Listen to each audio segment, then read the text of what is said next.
یزید کو حکمران بنایا گیا اور اس کی خلافت کی بیعت کی۔ اب کیا ہوا؟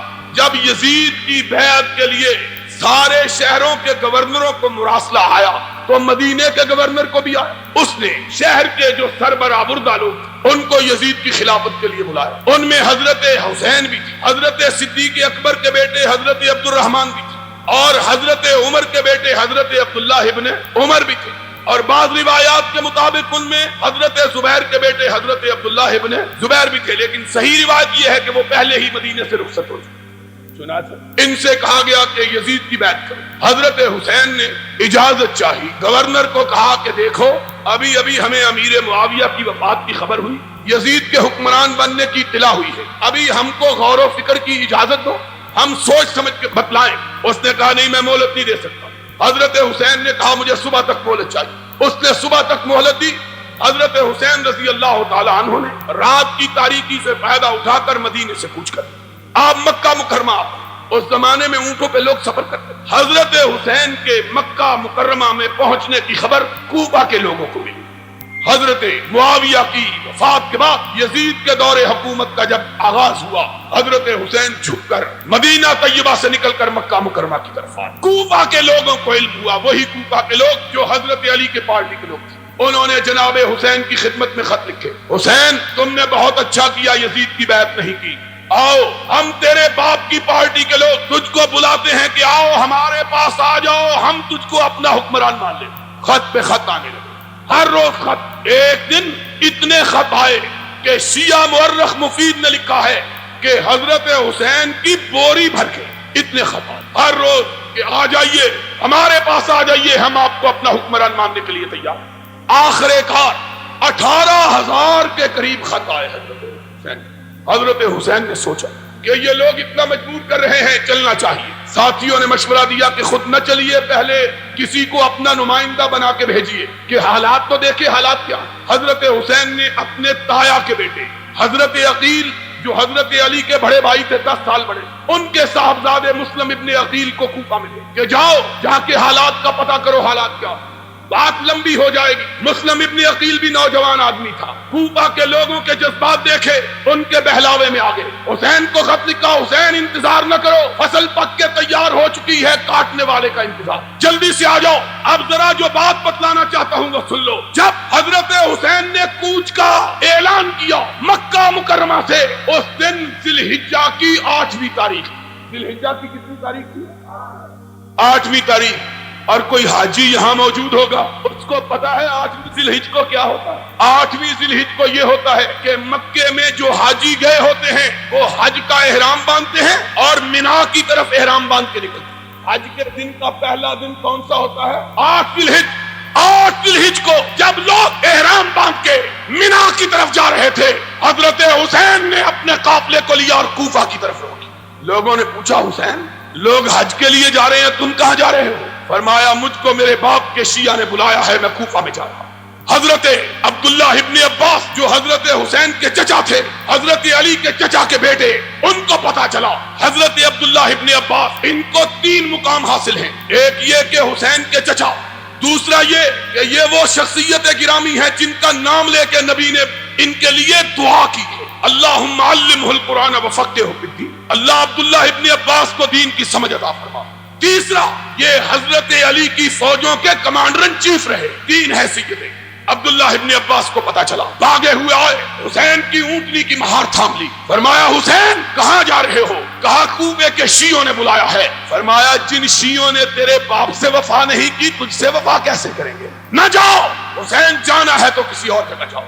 اب حسین دانا اور بینا آدمی، 59 سال کے پختہ عمر کے انسان، گرم و سرد جشیدہ، عبداللہ ابن عباس کو کہتے ہیں چچا میرے راستے سے ہٹ جاؤ، میں نے جو فیصلہ کر لیا ہے اس سے پلٹنے کے لیے تیار نہیں۔ حضرت ابن عباس نے کہا حسین اگر مجھے معلوم ہو کہ میں تیرے اونٹ کے راستے میں لیٹ جاؤں گا تو رک جائے گا، تو میں لیٹنے کے لیے تیار ہوں، مت جاؤ۔ حسین نے کہا چچا اب آگے اٹھے ہوئے قدم پیچھے نہیں ہٹ سکتے۔ عبداللہ ابن عباس نے تاریخی الفاظ کہے، فرمایا اگر تو نہیں رکتا تو میری پشین گوئی سن لے، میں تیری داڑھی کے بالوں کو خون میں رنگا ہوا دیکھ رہا ہوں۔ جنہوں نے تیرے بڑے بھائی اور تیرے باپ سے وفا نہیں کی وہ تجھ سے بھی وفا نہیں کرے۔ حسین اس کے باوجود چل لی۔ اب ادھر ماجرا دیکھیے کہ مسلم ابن عقیل کے ہاتھ پر 32,000 سے زیادہ لوگوں نے موت کی بیعت کی۔ یزید کو پتا چلا کوفے کے صوبے کے حالات خراب ہیں، اس نے پہلے گورنر کو تبدیل کر کے عبید اللہ ابن زیاد کو گورنر بنا کے بھیجا، صرف 18 آدمی اس کے ساتھ بھیجے۔ کتنے آدمی؟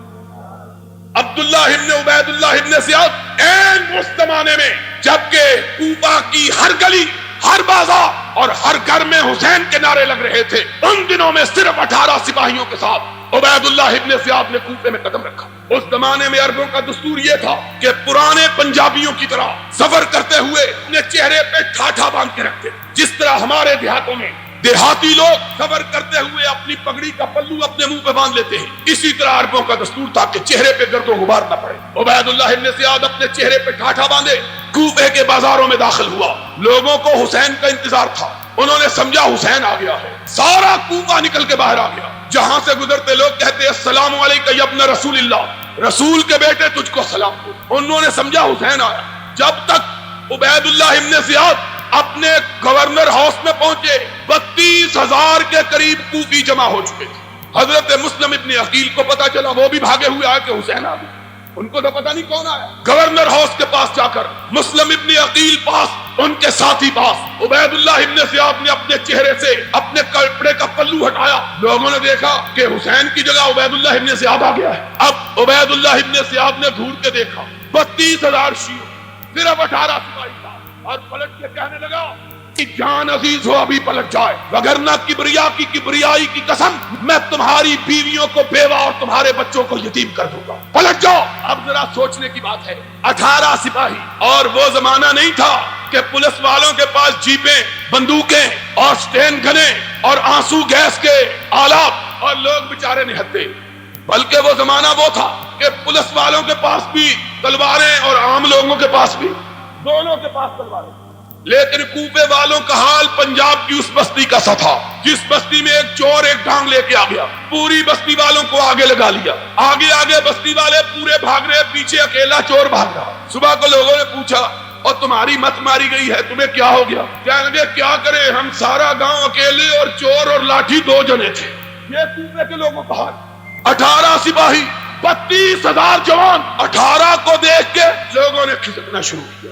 حضرت مسلم ابن عقیل نے پیچھے مڑ کے دیکھا کہ 32,000 میں صرف 3200 باقی رہ گئے۔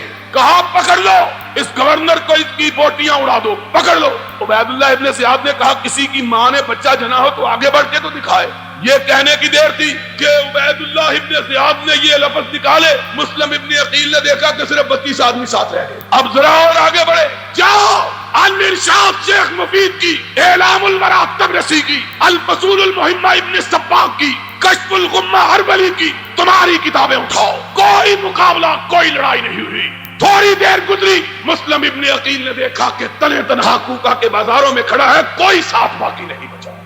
پردے، اجنبی، تنہا، غریب الوطن، کوفے کے راستوں کو بھی نہیں جانا، پتہ ہی نہیں راستہ کیا۔ اب بھاگا، اس کی تو بالکل یہی مثال ہے کہ میرے جیسا آدمی شاد باغ میں آئے، تم سارے بھاگ جاؤ تو میں کہاں جاؤں گا، مجھے تو راستہ بھی نہیں آتا شاد باغ، کہاں جاؤں؟ مسلم ابن عقیل کے جائے تو جائے کہاں؟ ادھر بھاگے، آخر ایک گلی میں گھسے، دروازے پہ دستک دی۔ اس شیعہ نے جس نے موت کی بیعت کی ہوئی تھی، حسین کے بھیا کے چہرے کو دیکھا، اپنے کواڑ بند کر، دوسرے دروازے پہ دستک دی، اس نے دیکھا، پھر کواڑ بند کر لیے، تیسرے چوتھے بھاگتے رہے، پیچھے سپاہی بھاگ رہے ہیں، تعاقب ہو رہا ہے۔ ایک جگہ پاؤں کو اندھیرے میں ٹھوکر لگی، حسین کا بھائی منہ کے بل گرا، دانت ٹوٹ گئے، منہ سے خون کا فوارہ چھوٹ پڑا۔ کوئی شیعہ نے علی میں سے خون پوچھنے کے لیے تیار نہیں۔ ساری رات مسلم ابن عقیل کوفہ کے بازاروں میں کوفیوں کی بے وفائی کا ذکر کرتے ہوئے گھومتے رہے، کوئی پناہ دینے کے لیے تیار نہ ہوا۔ پیاس سے نڈھال ایک مکان کے دروازے پہ جا کے گر پڑے، چیخ کی آواز گھر والوں تک پہنچی، ایک بڑھیا اندر سے باہر آئی، دیکھا کہ مسلم ابن عقیل جس کے ہاتھ میں کل ہزاروں نوجوان موت کی بیعت حسین کے لیے کر رہے تھے، اس بڑھیا نے مسلم ابن عقیل کو اندر جگہ دی۔ بیٹے نے کھٹ پٹ کی آواز سنی، پوچھا اماں کون ہے؟ بڑھیا کہتی ہے کوئی نہیں۔ اس نے کہا مجھے آواز آئی ہے۔ اس نے کہا تیرا وہم ہے۔ بڑھیا چھپاتی ہے، بیٹا انکار کرتا ہے، اصرار کرتا ہے۔ آخر دروازہ کھولا، دیکھا سامنے مسلم ابن عقیل بیٹھا ہے۔ بڑھیا کی آنکھوں میں آنسو آ گئے، کہنے لگی او ظالمو، کل تک اس کے نام کے نعرے لگاتے اس کے ہاتھ پہ بیعت کرتے تھے، آج اس کو مارنے کے لیے دوڑتے ہو۔ خدا کا خوف کرو، یہ رسول کے نواسے کا نمائندہ اور رسول کے بھائی کا بیٹا، کوئی ظلم نہ کراؤ۔ اس نے جلدی سے آگے بڑھ کے ہاتھ کو بوسہ دیا، اس نے کہا میں تو جانوروں کے پیر چومنے والا ہوں، یہ تو انسان ہے، میں تو بڑا فرما بردار خادم خدمت گزار، ہاتھ چومے پاؤں چومے۔ ہمارے کو بھاگ جاگ اٹھے، ہمارے گھر میں نارائن آ گئی، ہمارے گھر میں دیوتا آ گئی۔ ماں بیچاری دھوکا کھا گئی۔ اس نے کہا ہاں کسی کو بتلا نہیں، کہا ماں ایسی بات کیا کرتی ہو؟ تھوڑی دیر گزری کہ بیٹے صاحب وضو کرنے لگے۔ اس نے کہا کیا بات ہے، ابھی تو فجر کی اذان بھی نہیں ہوئی۔ کہنے لگا ماں شکرانے کے طور پہ تہجد پڑھنے لگا ہوں، آج رسول کے نواسے کا ہرکارہ ہمارے گھر آ رہا ہے۔ ماں بڑی خوشی، آج تہجد پڑھنے لگا ہے۔ کہتا ہے ماں جی چاہتا ہے مسجد میں جا کے پڑھوں نفل، اس مسجد میں جس مسجد کو اس کے چچا علی نے بنوایا۔ ماں نے دروازہ کھولا، وضو کر کے سیدھا گورنر ہاؤس پہنچا۔ عبید اللہ ابن زیاد کو کہنے لگا آؤ میں تمہارا شکار اپنے گھر میں پھنسا کے آیا۔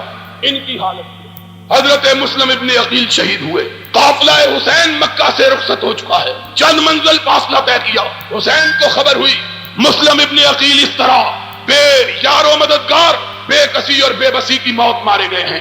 پلٹنے کا ارادہ کیا، جاؤ کوئی ماں کا لال دکھاؤ تو صحیح جو اس کا انکار کرے۔ حسین نے پلٹنے کا ارادہ کیا، مسلم ابن عقیل کے بھائی بیٹھ گئے، کہنے لگے حسین ہمارا بھائی مرا ہے، ہم پلٹنے کے لیے تیار نہیں۔ حسین نے دیکھا یہ پلٹنے پر آمادہ نہیں، فرمایا اگر تم پلٹنے پر تیار نہیں تو میں بھی نہیں پلٹتا۔ چلا قافلہ کوفے میں، اب جتنی تلواریں ہیں وہ عبید اللہ ابن زیاد کے ساتھ ہیں۔ لوگ وہی لوگ جو کل تک حسین حسین کا نعرہ بلند کر رہے تھے، آج یزید یزید کے نعرے بلند کر رہے ہیں۔ اور ابھی کئی منزل دور کربلا میں نہیں پہنچے، 10 تاریخ کی صبح 10 بجے کہ ادھر سے عبید اللہ ابن زیاد اپنا لشکر لے کے آ پہنچا۔ حسین نے نظر اٹھائی، دیکھا لشکر میں کوئی بھی شامی نہیں، سارے کوفے کے لوگ۔ کہا کیوں آئے ہو؟ کہا حسین تجھ سے لڑنے کے لیے آئے ہیں۔ حسین نے بوری بھری ہوئی خطوں کی اٹھائی، ایک ایک کا نام لیا، تم میں تمہارا فلاں سردار موجود ہے؟ اس نے کہا موجود ہے۔ فرمایا یہ تم ہی نے خط لکھ کے مجھ کو بلایا تھا؟ کہا بلایا تھا، غلطی ہو گئی تھی۔ کہا اگر غلطی ہو گئی تھی تو اب کم از کم گھر میں بیٹھے رہتے، میرے خلاف لڑنے کے لیے تو نہ آتے۔ ایک ایک کا نام لیا، پھر بات بڑی، کہا اپنے سردار کو بلاؤ۔ اس طرف سے کمانڈر آگے بڑھا، کیا بات ہے؟ کہا میری 3 شرطیں ہیں، مجھ کو واپس پلٹ جانے دو، مجھ کو واپس، سنا بات، کہا مجھ کو واپس، میں مکے واپس چلا جاتا ہوں، مجھ کو چھوڑ دو۔ کہا یہ ممکن نہیں ہے۔ کہا پھر مجھے بارڈر پہ بھیج دو، کافروں کے خلاف لڑتا ہوا شہید ہو جاؤں گا، میں کسی حکومت کسی خلافت سے تعلق نہیں کرتا، بارڈر پہ چلے جاتا ہوں۔ کہا یہ بھی منظور نہیں ہے۔ تیسری بات، کہا مجھ کو یزید کے پاس لے چلو، جو وہ میرے ساتھ فیصلہ کرے گا مجھے منظور ہوگا۔ اس نے کہا ہم کو یہ بھی منظور۔ 3 مطالبے کوفیوں نے تینوں مسترد کر دیے، اور اسی لیے ہم حسین کی شہادت کو شہادت سمجھتے ہیں۔ کیوں؟ اس لیے کہ حسین لڑنے کے لیے تیار